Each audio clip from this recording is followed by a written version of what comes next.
Qual é que foi o principal objetivo aqui deste trabalho? Foi essencialmente desenvolver um sistema de construção modular totalmente em aço para uma moradia unifamiliar T3 de um piso. Trata-se de um sistema de construção modular híbrido, porque mistura duas tipologias de aço diferentes, aços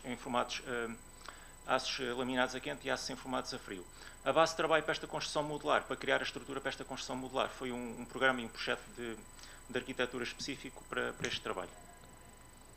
Qual é que é o enquadramento ou a justificação desta proposta? Porque é que isto surgiu? Essencialmente por um problema atual de dificuldades no acesso à habitação, que todos vocês conhecem. Existe muita falta de habitações disponíveis para venda no mercado imobiliário, associado também a um elevado custo das habitações existentes. Existe também uma dificuldade de resposta por parte do setor da construção civil tradicional em lançar casas para o mercado. Existe também uma escassez de mão de obra especializada na área da construção tradicional. E a construção tradicional também está associada a um elevado tempo de resposta em termos construtivos. Uma das soluções, então, que surge cada vez mais no mercado é a construção modular e a construção pré-fabricada. Vantagens ou interesses de construir em termos de construção modular. Como se trata de uma construção muito pré-fabricada e industrializada e essencialmente é uma economia de custos, ganhos de eficiência, porque todo o processo construtivo é controlado industrialmente, e também consegue-se elevados níveis de controle de qualidade muito superiores à construção tradicional. Vantagens do aço na construção modular. O aço é um material reutilizável e reciclável, como já se viu nas apresentações anteriores. A própria construção modular pode ser pensada para ser desmontada e relocalizada em outras localizações e reutilizada. E o aço também permite uma leveza que a pré-fabricação em betão não permite. Falando um pouco de tipologias de construção modular, o que é que se produz atualmente a nível mundial? Existem vários tipos de sistemas de construção modular existentes. Numa breve revisão bibliográfica, temos, por exemplo, o que se fabrica atualmente módulos de quatro faces fechadas, produzidos em perfis de aço enformados a frio, em que todas as paredes são fechadas, com aberturas para portas e janelas, que é aquilo que mais comumente se vê aí a ser produzido. Temos aqui o exemplo na imagem à direita do Reino Unido da construção de um prédio para a habitação social neste tipo de construção modular. Outro tipo de módulos é os módulos 4 faces parcialmente abertos. Uma das faces é aberta e então, justapondo um módulo com o outro aos pares, permite criar espaços interiores mais amplos. Temos aqui, por exemplo, o exemplo da construção com este tipo de módulos. Outro tipo de módulos é as paredes. São módulos em que as paredes exteriores não têm função de suporte de carga e então temos que criar uma estrutura porticada resistente para fazer a redistribuição das cargas para os módulos inferiores. Temos aqui, por exemplo, a construção de um hospital, mais uma vez em Londres, no Reino Unido, em que podemos colocar justaposição de moldes em sequência e criar espaços interiores bastante mais amplos. Temos também outro tipo de módulos compósitos com estrutura em aço laminado a quente, depois que são revestidos com painéis em betão, interessantes para o controle de vibrações. Outros tipos de módulos também permitem uma maior liberdade e flexibilidade arquitetónica para criar, por exemplo, terraços e varandas.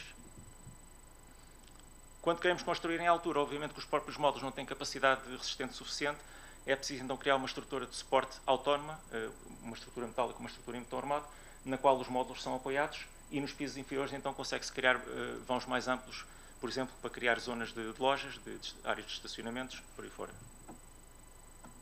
Temos aqui um exemplo também, mais uma vez em Manchester, no Reino Unido, uma estrutura metálica em que os módulos são encaixados em sistema de gaveta. Módulos especiais, temos módulos para escadas, módulos sem estrutura autoportante, são módulos que apenas resistem ao seu peso próprio e ao peso das instalações técnicas. E temos também módulos especiais para varandas e átrios. Portanto, isto ao nível da construção modular, essencialmente nos países do norte da Europa, já se vê muita empresa a fazer desenvolvimento deste tipo de soluções. Apresentando o sistema construtivo que desenvolvi para a tese de mestrado, então, temos um conceito arquitetónico com uma planta, com uma habitação tipologia T3 com sala, cozinha, casa-banho social, corredor e 3 quartos, cada um com uma casa-banho privativa. Em termos de cortes, temos um corte longitudinal da habitação e um corte transversal.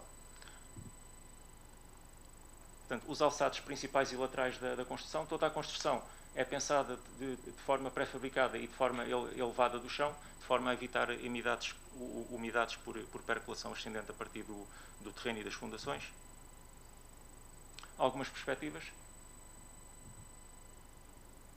Em termos de modularização, como é que isto tudo se materializa?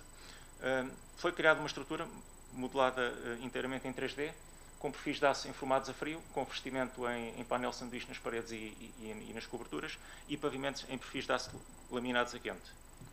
Portanto, foram definidos 16 tipos de paredes e um conjunto de 10 módulos que materializam toda esta construção. Todos os painéis foram dimensionados através do método prescritivo americano para fazer um pré-dimensionamento. As paredes exteriores obteve secções C de 150 por 43 por 1,5, com espaçamentos de 60 cm. E para as paredes interiores, perfis C de 90 por 43 por 1,5, também espaçados de 60 cm. A nível de coberturas, temos dois tipos de coberturas, consoante as condições de apoio. Cobertura R01, só com apoio nas paredes exteriores, e as R02, com apoio intermédio nas paredes interiores.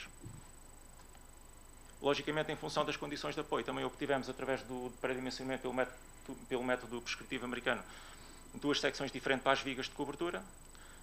Para a primeira situação, perfis C250, 43 por 2, espaçados de 60 cm, e para a segunda situação, com apoio intermédio, conseguimos aligerar um pouco mais os perfis e obtivemos C200 por 43 por 1,5, também espaçados de 60 cm. Os tetos existem nas instalações sanitárias. Pelo pré-dimensionamento obteve-se secções C90 por 43 por 1,5. Temos aqui um pormenor de execução dos tetos, com os travamentos e as respectivas ligações.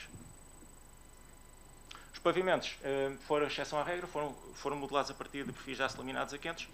Qual os principais objetivos desta opção? Um ganho de rigidez global do módulo, uma vez que os módulos estão pensados para serem elevados a partir da base inferior, ou por empilhador, ou através de grua telescópica, ou por ponto rolante dentro da indústria, e associado a isso também existe uma melhoria na estabilidade na respectiva elevação e no respectivo transporte.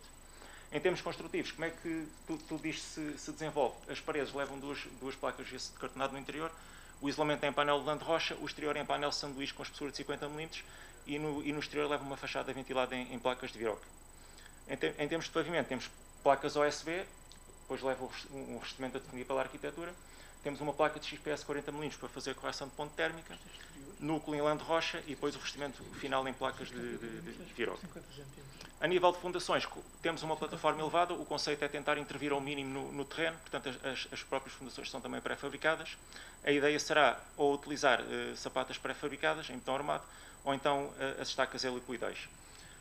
Ao nível de sapatas, faz-se a escavação apenas no local onde é necessário fazer a implantação das sapatas, aplicam-se as sapatas e faz-se o aterro. E as estacas pré-fabricadas podem-se aplicar diretamente através de uma mini escavadora por rotação e percussão. Questões de transporte. O transporte destes módulos foi pensado por duas formas, via marítima e via terrestre. Aqui temos um exemplo do que poderá ser um transporte por via terrestre através de caminhão. Cada módulo tem as dimensões necessárias para ser transportado no semi-remolque de um caminhão ou através de um contentor marítimo por via marítima. Em termos de desenvolvimento futuros, portanto, esta dissertação de mestrado incidiu apenas unicamente sobre a parte estrutural e construtiva.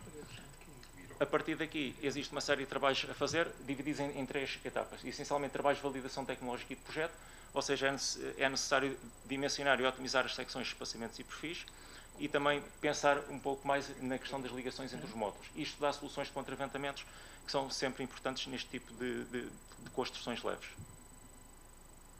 É necessário também proceder ao dimensionamento das fundações, dimensionar as fachadas ventiladas e conceber as instalações técnicas, redes de águas, redes de esgotos e parte elétrica. Uma segunda parte do trabalho que é necessário desenvolver é os trabalhos de sistematização da produção e logística, ou seja, como é que tudo isto vai produzir industrialmente, fazer um nesting e uma otimização das chapas e perfilarias para corte, de forma a otimizar chapas e os perfis necessários, e fazer os necessários croquis de preparação de fabrico para a produção.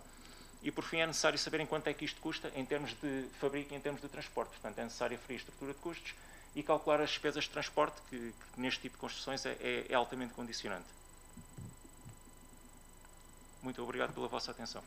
Obrigado.